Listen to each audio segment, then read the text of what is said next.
So hello, everyone. I'm Brooks Rayford. I'm president of the North Carolina Technology Association, or NC Tech. And I want to welcome all of you here who are here in the room, as well as those who are joining us through online technology to our fourth quarter's Government Vendor Network session of 2023.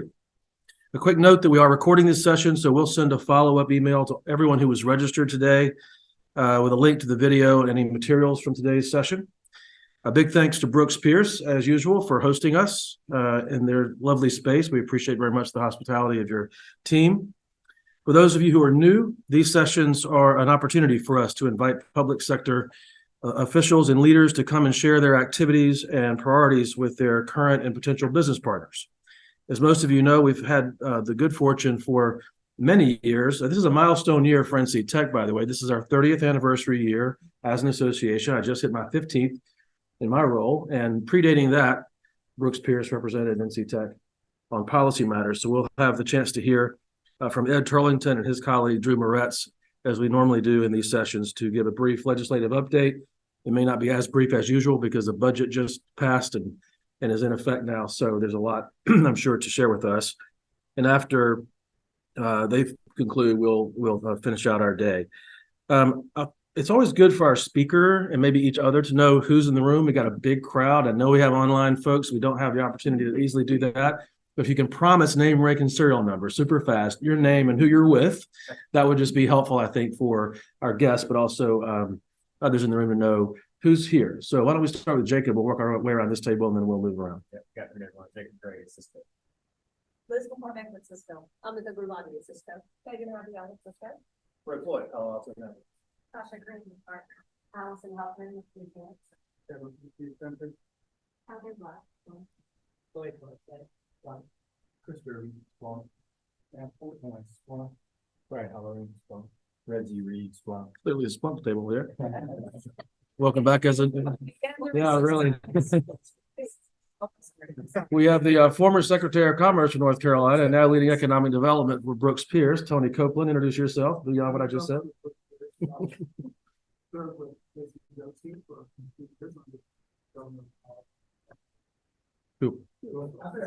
He's worked with every governor, yeah. Just say the governor. Tracy. Tracy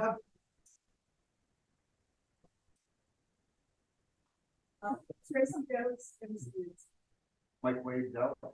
Here's the cost. First of all,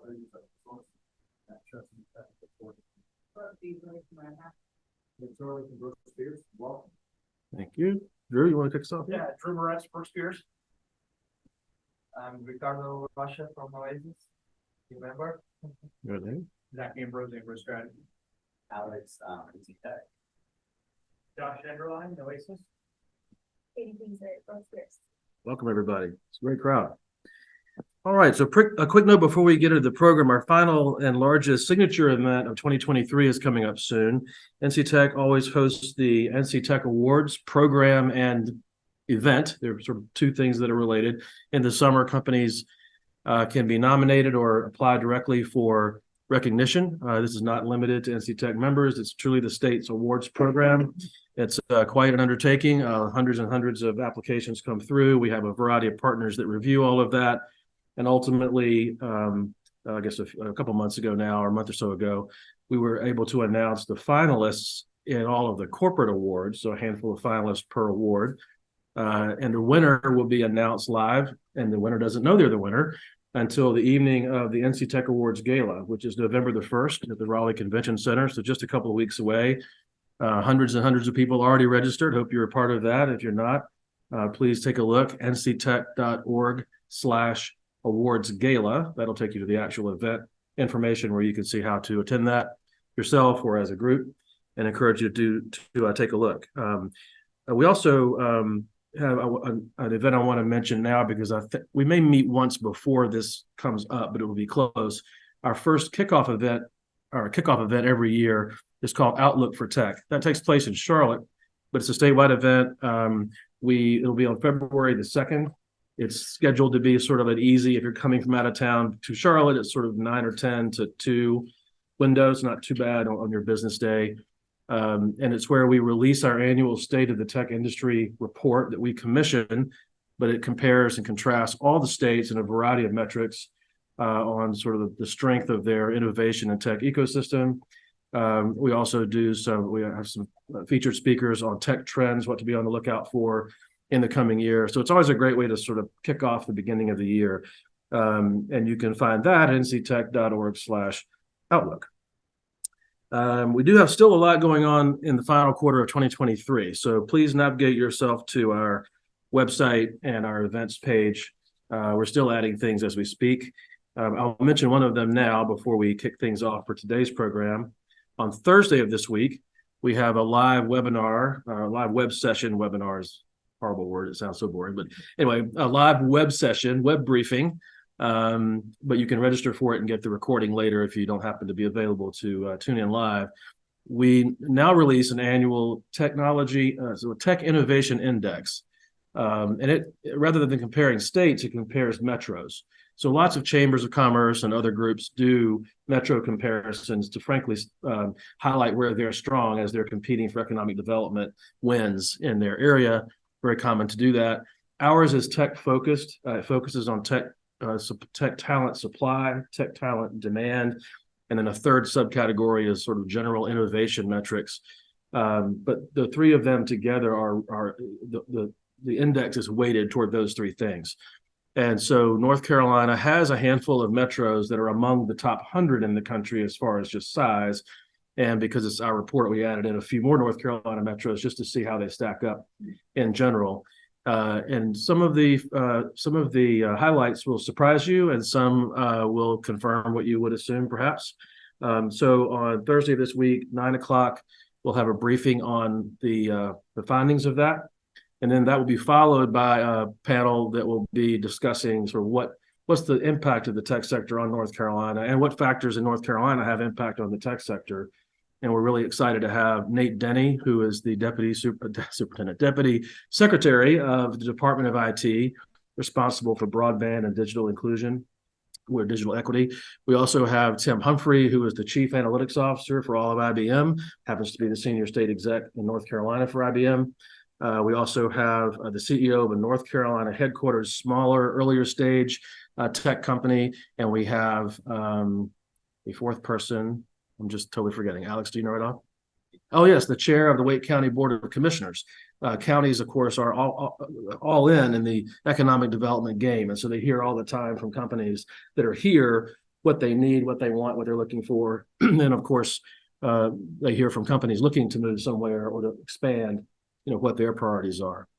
So we'll be talking about that, all this live from 9 to 10:30 on Thursday. You can find that on our website and register if you like. So to kick things off for today, I'd like to bring to the podium Liz McCormick of Cisco. They're sponsoring today's session. She'll say a few words, a greeting on behalf of Cisco, and then introduce our special guest. So Liz, thank you. I'll let you know, I crossed out a couple of sentences about Cisco to make it a little bit shorter about Cisco and more about Tori, because that's why we're here. So thank you, Brooks. I'm Liz McCormick. I am the regional manager for Cisco. And on behalf of Cisco and Presidio, sorry, Presidio is not here. The gentleman is ill. So we are pleased to sponsor today's session for the NC Tech Government Vendor Network. Cisco, I've got to tell you a little bit about Cisco real fast, and I'll do a cybersecurity slant because it is you, Tori. So Cisco is a global leader in network technology and cybersecurity solutions. We provide tailored security solutions to address unique challenges faced by governments. At Cisco, and with the partnership of Presidio, we are committed to providing the tools and expertise to state governments like North Carolina to deliver efficient services, improve citizen experiences, and embrace the digital era. And today we have the pleasure of hosting Tori Crass, the state's new Chief Risk Officer. So Tori most recently was the CISO of North Carolina Board of Elections, and prior to that spent 20 years in the private sector in various security leadership roles. And I'm gonna fun fact it real fast. You may or may not have studied astronomy in school, hence the cool shirt that he's wearing. So if you need something to talk about and you love astronomy, you're welcome. So thank you for being here. And the North Carolina Department of IT is a long-term member of NC Tech. So please join me in welcoming Tori Crass. Thank you so much. Thanks, Liz, for the shameless astronomy plug there. And thanks, everybody. Happy to be here today. As noted, new to the role. I think it was pointed out, and I'm the third in the role, following Maria Thompson, Rob Main, and now me. Next slide. Can I do that, or okay? Cool, thanks. I guess to start, I started in May of this year. Prior to that, I spent 4 years at Board of Elections on a CISO as a service contract. So I was supporting them, working through all the challenges that they continuously face at the tech level, at the cyber level, things of that sort. And prior to that, a lot of time in private industry, a couple of startups that did not make it all the way to the happy startup place of being bought or selling your company for millions of dollars. But it was a great experience, great opportunities, which gave me some really good background to be able to look at different problems in the space, both at the IT level as well as the cybersecurity level, because most of my experience is actually in the IT shop space, not in cybersecurity. So I've got about 10 years of cybersecurity experience, but a lot more in the IT space. I ended my IT ops career while I was still at SPX Corporation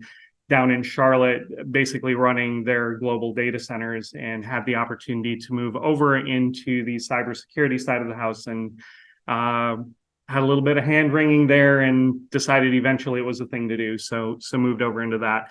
The astronomy comment. So I spent, for better or worse, a little bit of time at KU. Okay, a lot of time at KU studying astrophysics.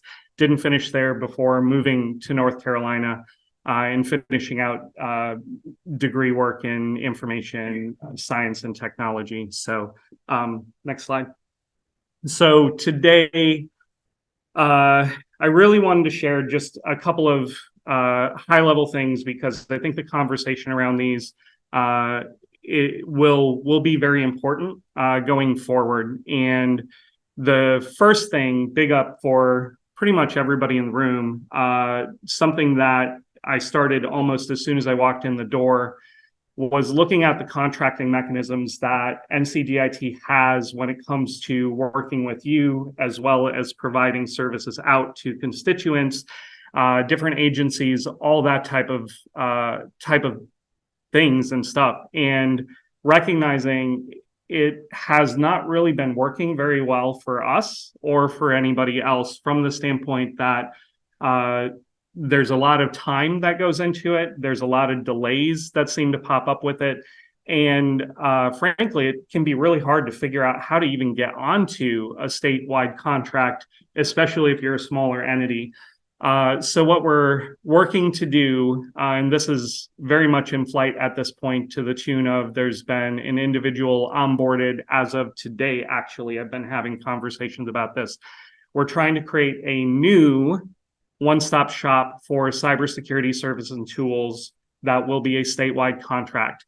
The goal on this is to have this contract vehicle be something that is not only meant for the state and state agencies, but will also be something that can be used at the county and local government levels as well. So we're really trying to do this right, trying to make this streamlined, and I don't know exactly how this is going to look on paper yet, in terms of how we're going to categorize things, how we're going to align different types of tools and services. It's part of the reason why we brought in some help to do that, is so we can get a handle on that. What that really means longer term is that as contracts come up for renewal, so a lot of folks might be familiar with the 918A, 208M, those are pretty common vehicles that are used. The plan is to eventually sunset those. So once they come up for renewal, they won't be renewed. Folks will basically come under the contract for the 918A, the 20, or come under the contract for the statewide versus renewing on 918A and 28M. Also, I think the important thing there is going to be that we can streamline what we're doing. So that way we can make the onboarding process faster to get onto that contract vehicle, as well as make it faster, hopefully, to allow folks to procure off of that contract vehicle. So I'm sure there'll be some questions about this once we get to Q&A. The next thing that I wanted to share with everybody, because this is something that I know that the industry as a whole is struggling with. We in the state are absolutely challenged in this space, and that's staffing. It's challenges finding the right people, the right talent, the right motivated individuals to come into roles that are open. So we currently have 2 open roles existing on the team that were already there, that I'm actually trying to work on getting job descriptions out and filling. In addition to that, the new budget that was just passed allocated us 12 roles. The purpose of those roles is to basically bring the SOC internal. So the SOC is currently outsourced.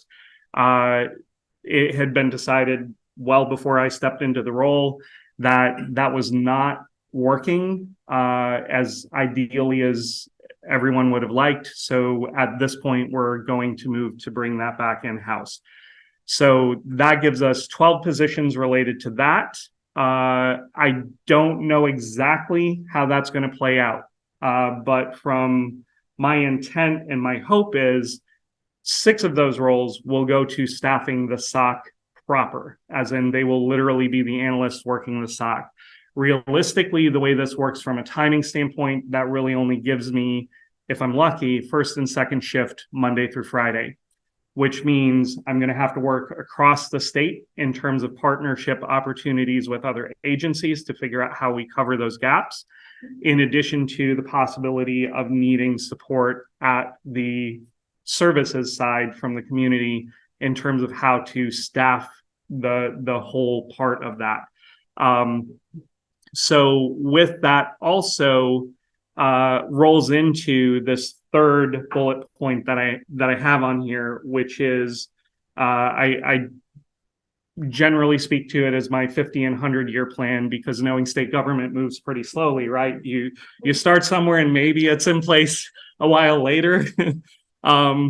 That said, I hope it's not that for real. I hope it's fairly quickly, and that is starting to work on expanding visibility. So from my role, I don't have a whole lot of authority to do much from an enforcement standpoint. And realistically, I shouldn't need that. I don't necessarily want to even have that.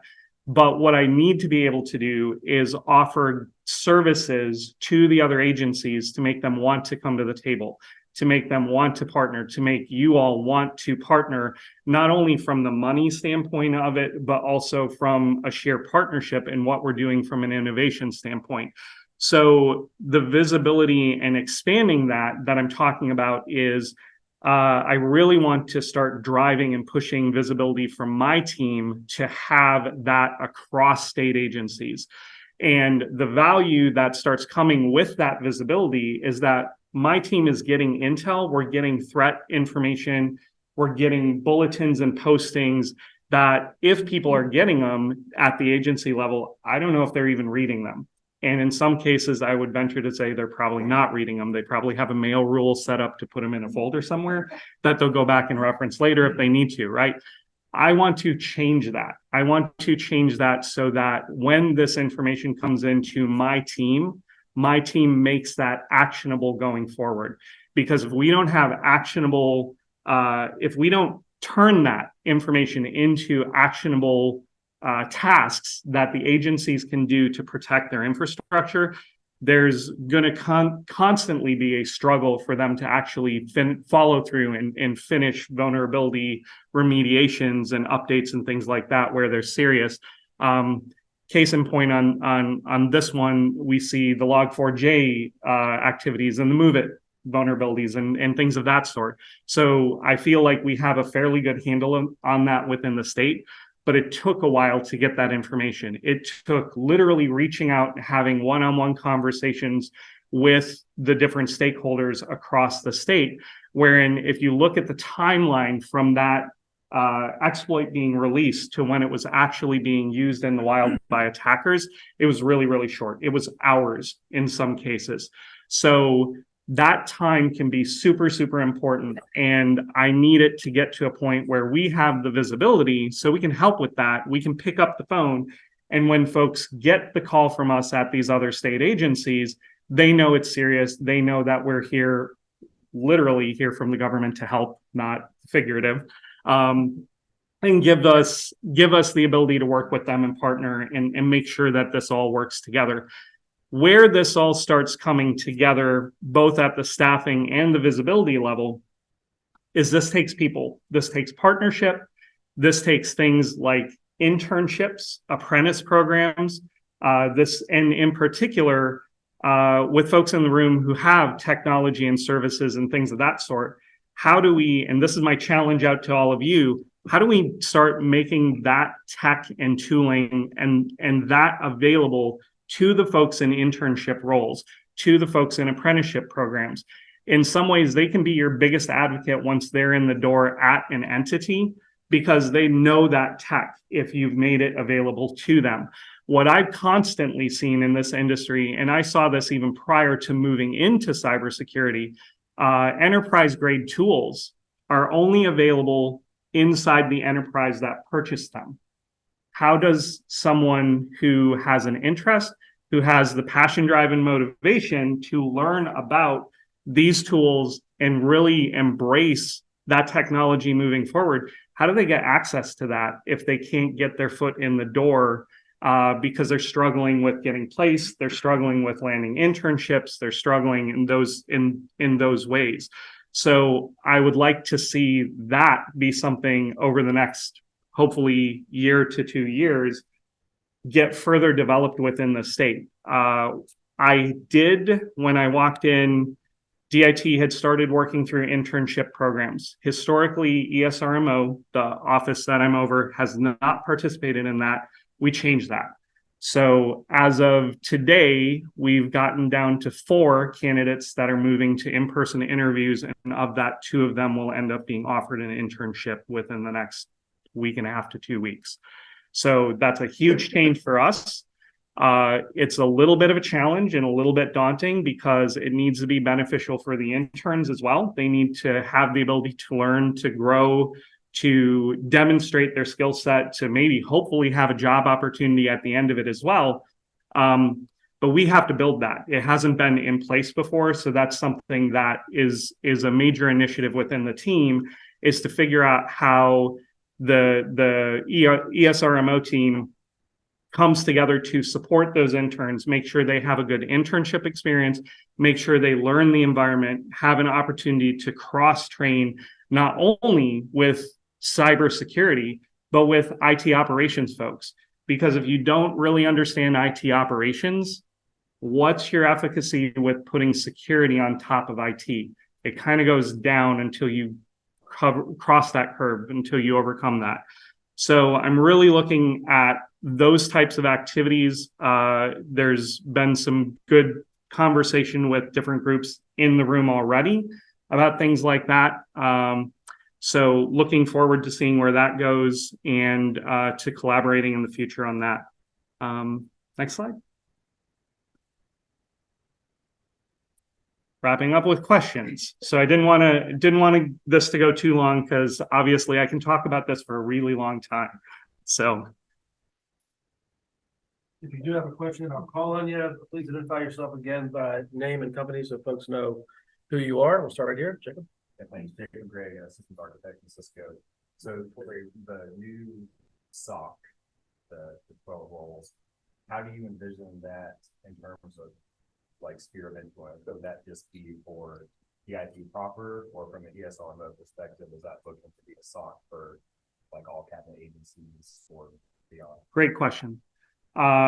initially starting small because we're going to end up having to build it. So we need to get our house in order first. So it's getting them put together, getting them visibility into ESRMO, DIT proper. And as soon as they have a handle on what those things look like, and as accelerated as I can make this, the idea is to expand outward across agencies while also looking at solutions that provide tenancy is going to be a very, very critical thing going forward. I need solutions that have scalability, because obviously we're talking about when we start talking about whole of state initiative, this is one of those things where I'm looking at this big picture wise, because big picture on this, I want us to get our house in order. I want us to get and drive toward visibility, working with other agencies across the state to get whole of state visibility when it comes to state agencies, and then have something that is a model that can then be replicated over and used for the counties and local governments the exact same way. That is a big task. I have no illusion that my chance of success on this is not 100%, to say the least. It's probably closer to 10, but I'm going to shoot for it anyhow. And hopefully we get something out of that is meaningful. So that's the growth path that I'm looking at, which obviously means with the roles that are allocated, that's starter roles. And then it's figuring out what this looks like as the program expands. And I need the program to be agile and flexible to be able to figure out how this works. Because I don't know, once we start expanding past the agencies that are already overseen by DIT today, I don't know what that's going to look like in terms of the needs. So we're going to have to be able to adjust to those needs.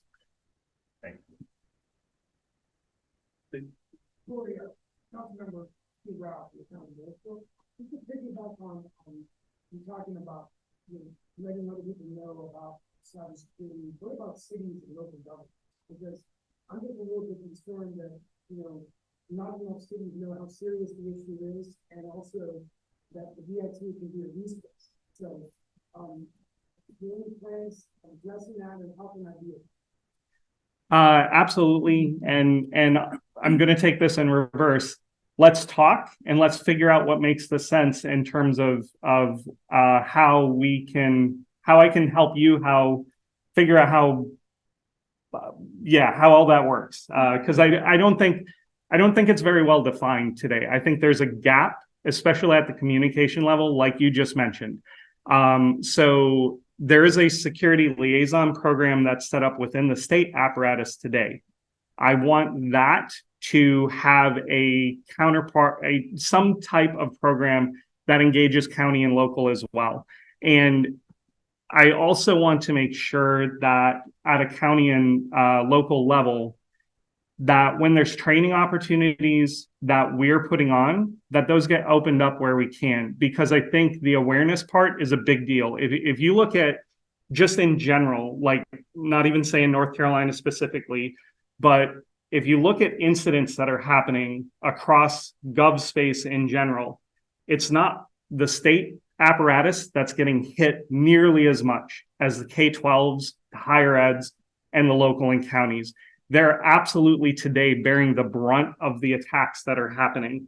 And they don't have the money, they don't have the staff, they don't have the resources to shore this up. So that's where, with what I'm trying to do with an ESRMO, is recognizing that from a whole of state perspective, we're not just talking about state agencies, we're talking about the expanded opportunity to try and help local and county governments in this space as well.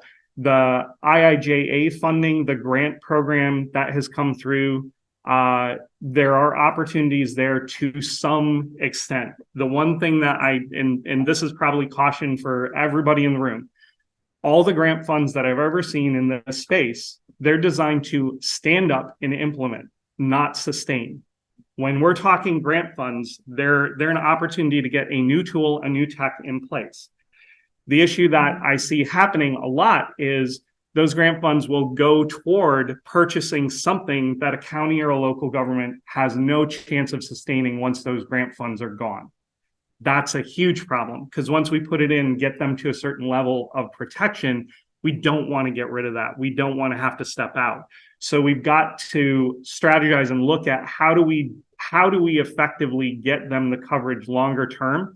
And I think some of that comes driven through what I'm trying to do with the contracting vehicles, the statewide contracting mechanism I just mentioned. There's a fiscal purpose to doing this above and beyond everything, and that is economies of scale. Local and counties can't afford some of these tool sets that we would really like them to have, or the equivalents. It doesn't matter which vendor is providing it necessarily, as long as it's in a certain class of tools, providing a certain level of protection. But we need those prices to be affordable and sustainable, or we have to have some other way of funding that. So those are all things that I think there's a valuable conversation to have on that and figure out what that looks like. And of course, the collaboration on this and just even communication back and forth on how my team can support. Right now, they're focused on state, but eventually I want them to be able to be a phone call for others. And today, I don't think that's the case. So, yeah. Maybe one more. I'll ask another one if I'm allowed. Let's get someone who has not, if you don't mind. Go ahead. Brett Wood, Palo Alto Network. Increasingly, we're seeing threat actors leverage automation and AI toolkits to perform their potential malicious activity. As the state, as you guys start to bring your SOC back in-house, is that part of your strategy to look at how we can automate what's going to be a huge number of alerts and events that 6 or 12 or even 6 to 12 million people couldn't actually physically deal with? You know, the state looking at an automation first, SOC and response capabilities. I wish I could say yes, because I see the value there. So one of the hats I wear that I didn't mention, I do a lot of different things outside of my day job. One of those hats is I'm one of the OPFOR leadership for the largest military cyber exercise that they put on, called Cyber Shield, in my military capacity. So that involves a group of us impersonating nation state level threat actors. So when I'm talking about the risk, when I'm talking about this stuff, I'm not only talking about it at a policy level. I see this stuff actively day in and day out, and I'm button chair, hands on keyboard, working through these kind of problems. So I would say the automation is important. It's super, super important to get there. I don't think we can sustain that initially. I don't think we can start there. I don't know how to start there and be effective, I think, is the thing. So I think that is a play after we get things internalized and we start seeing what the data footprint looks like. At that point, the intent is to start layering automation and start slimming down the noise out of that. The one thing that I hesitate about doing is I do not want to slim down the noise so much that I'm missing the important stuff, because this is something that I don't see it happening so much today, but something that was happening the better part of like 10 years ago, which is in cyber ancient history. But folks would start eliminating these log files that were materially important to what the threat actors were doing today. And any of the super advanced threat actors, most folks don't have to worry about that. We do. So we're getting hit across the spectrum. We have to defend against everything, the small stuff all the way up to the nation state stuff. So we have to pay attention to it. The nation state stuff, they're doing everything they can to evade detection, even including the most advanced current EDRs. And the living off the land concept, anybody who knows, heard the term? Okay, so it's basically, for those that haven't, it's when an attacker gets in your environment and they're using system administrator level tools and built-in tools on your device to do malicious things. And there's a lot there because your IT staff needs those tools in a lot of cases to do meaningful IT work within your environment. Those tools can also just as easily be used to do malicious things. So when we're looking at tools and we're looking at alerts and we're looking at this type of a system, we need to understand very specifically what they're doing in those cases so we're not eliminating the log data that's going to tip us off to them being in the environment so we can do something about it. Does that help? Absolutely. Okay. Tracy, I'm gonna give you the final quick question. That's all your hand up. Oh, well, let me go ahead. Thanks, Bert. So, of course, I was the state CIO, worked very closely with Maria, and now at NCNC, we provide cybersecurity services to education. One of the things that we hear all the time, and I'm sure it translates to local government, is we don't need another blinking light. I don't know what to do with that, right? And Yep. so it's like, I could have all the tools in the world if I could afford them. But I don't know what to do with these alerts that are coming to me and how to act upon them. And so we obviously have resources that work with them, but from a state level to local government, because having dealt with some of those issues during COVID, I think if there's a way to provide resources, training, whatever, AI capabilities for these local governments, I Mhm. think that would go a long way, because the tools just won't be enough in order for them to be successful. Yes, thank you for bringing that up. That's super, super important. I've actually been talking a lot with Chris. So we've been strategizing on how we might be able to approach things in the space. But to that point specifically, another tool is not going to help if somebody can't run it. So this goes back to the staffing and the internships and the strategy in terms of how do we get people who understand what's going on.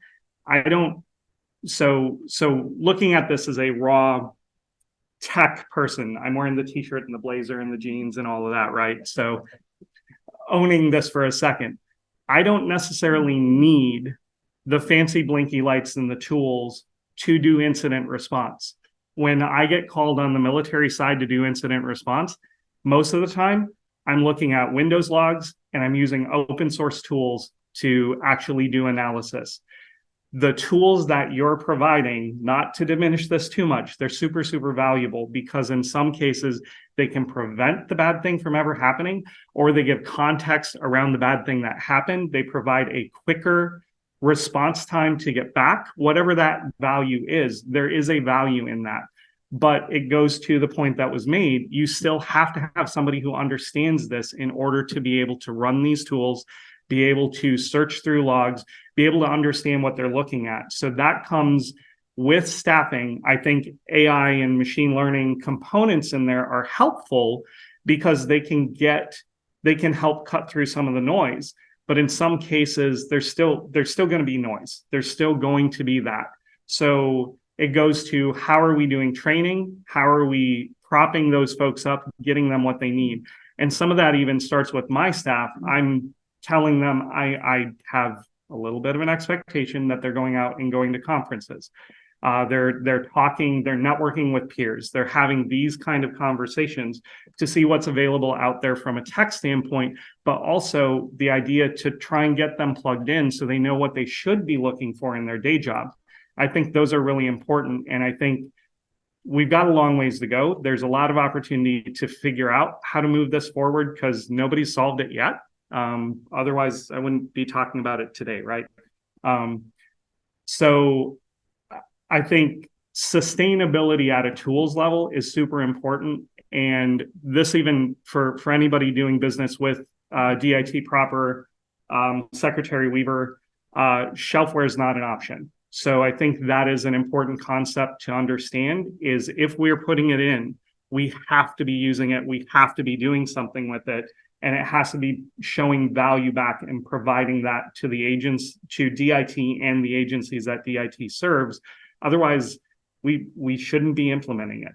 I'll leave it at that. So hopefully that was helpful. Thank you Okay. so much. Please join me and thank you, Tori, for taking the time to be with us tonight. Thank you. I mentioned earlier that the Brooks Pierce firm has long represented NC Tech on state legislative and policy matters. And so Ed Turlington and Drew Moretz are passing out their yellow sheets and we'll take it from here. Yep.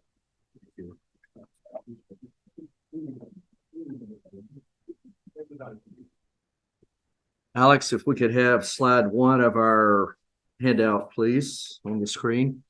So Ed Turlington and Brooks Pierce, excuse me, and well, I'm work at Brooks Pierce. That's Brooks Rayford. This is Drew Moretz. We've been fortunate for over 15 years to represent the association on state government matters.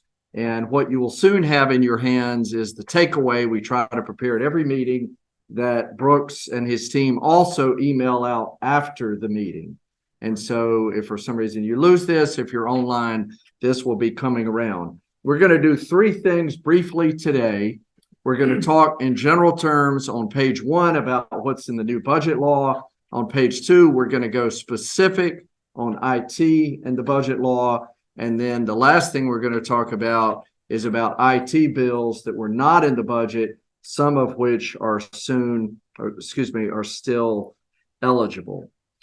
So in a minute, Alex will put up the General Assembly's website and we'll show you how to find the information yourself. But Drew, if you would first talk about the highlights from the budget law as shown on page 1. Sure. Thank you, Ed. Appreciate that. Again, the biennial budget was passed into law not too long ago, and it was allowed to go into law without a signature. High level, the first year of the biennium, it spends $29.8 billion for the current fiscal year and 30.9 for the second fiscal year. And as it was enacted with enactment of the budget, Medicaid expansion becomes the law of the land as well. So you'll see a lot of information about that coming forward. Significant raises, or 4%, 3% raises in each year for state employees. That includes UNC, community college personnel, some K-12 teachers also got raises as well, not across the board there, but raises for a lot of positions and hopes of trying to maintain state agency personnel. That's a huge issue, recruiting and retaining state employees. Significant expenditures on water sewer projects, $2 billion plus over the biennium for those. And then also there was $500 million to the NC Innovation, which is a nonprofit that's been created, designed to discover and spin out within the university system intellectual property, start new companies, in many cases with regional hubs outside of Chapel Hill or Raleigh, in an effort to try to create companies, spin those technologies out, create companies outside of the urban areas in some cases. So they've already announced 4 regional hubs across the state, designed to really ensure that the federal dollars that are flowing into our universities are also seeing a return on investment to the state taxpayers as well. $5 billion to SCIF, which is the State Capital Infrastructure Fund. Again, for many years, the state had lagged in investing in the R&R upkeep of the buildings that they have or new projects. They have definitely taken a turn to really spend some significant capital dollars to invest across the state. And it also has various tax cuts that were enacted, have been discussed for many years, including the personal income tax cap of the franchise tax. One thing about that is there's triggers in state revenues. So if state's not continuing to grow on the revenue side, some of these taxes will be delayed. These taxes will be delayed. So just know that there are also increased fees for EV owners, imposes a new fee on hybrids and new tax on ride shares. Good, thank you. And for those of you who are not budget geeks like us, biennial means we have a budget that's 2 years adopted at once.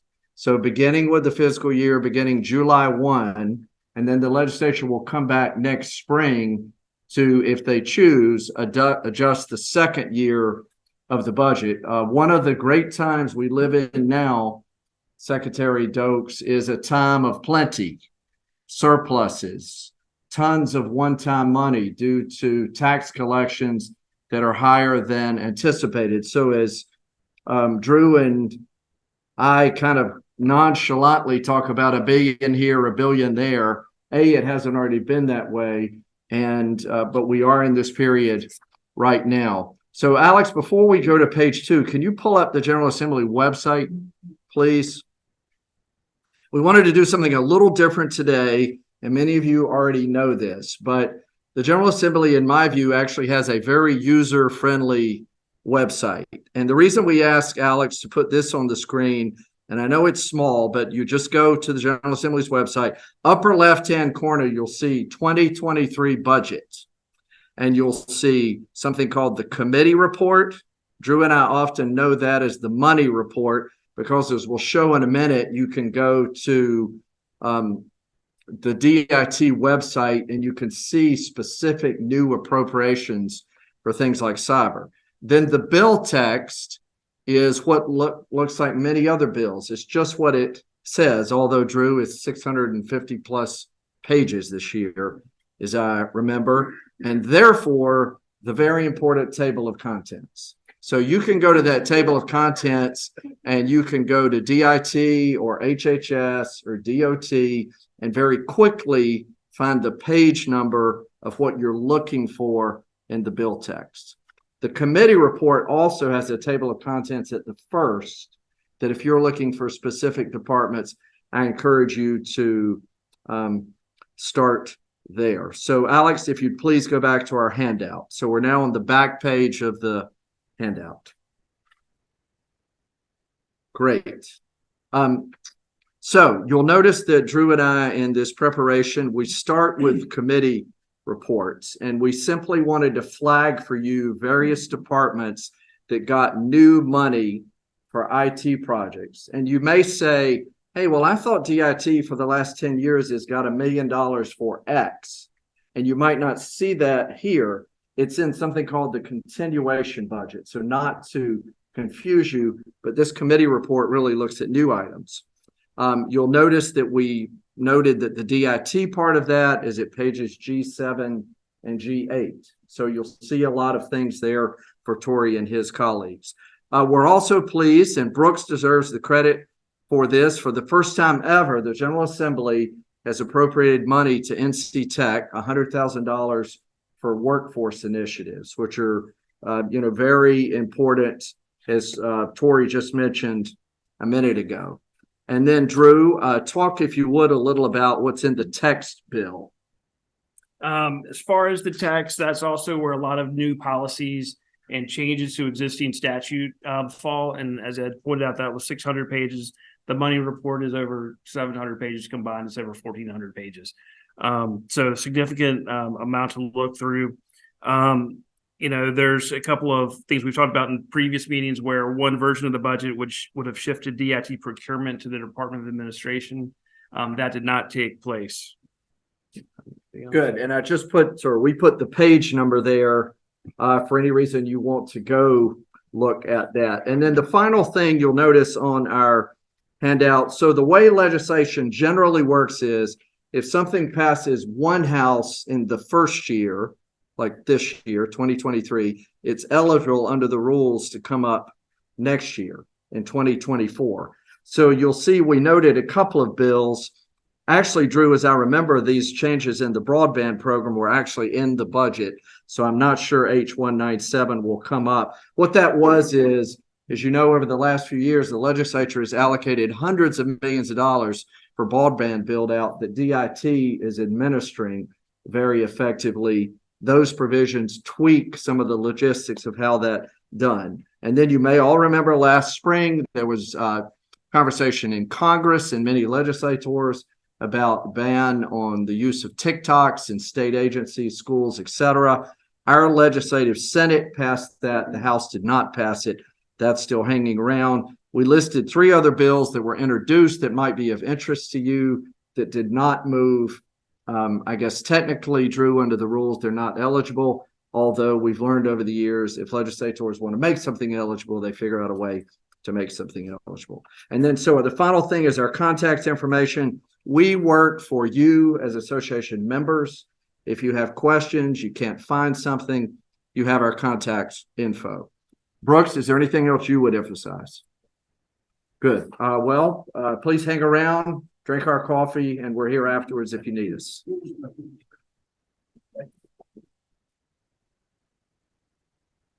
Thank you, Ed and Drew. Thanks again very much to you and the firm for hosting us, as you always do.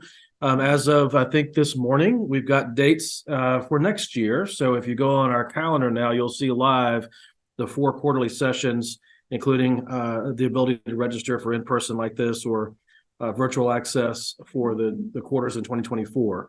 A fluke of these have, for years, these have been the third Tuesday of the first month of a quarter, but in a weird fluke of the calendar, that ends up being like mid-month all next year. So it's the fourth Tuesday of every first month of every quarter next year. We encourage you to let me know if you're interested in sponsoring one of these meetings. We've had a lot of great partners do that. Very grateful to Cisco and Presidio for doing that this time.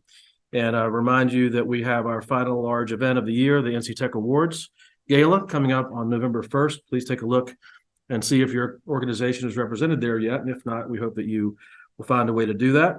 And with that, we are adjourned. Have a great rest of your day.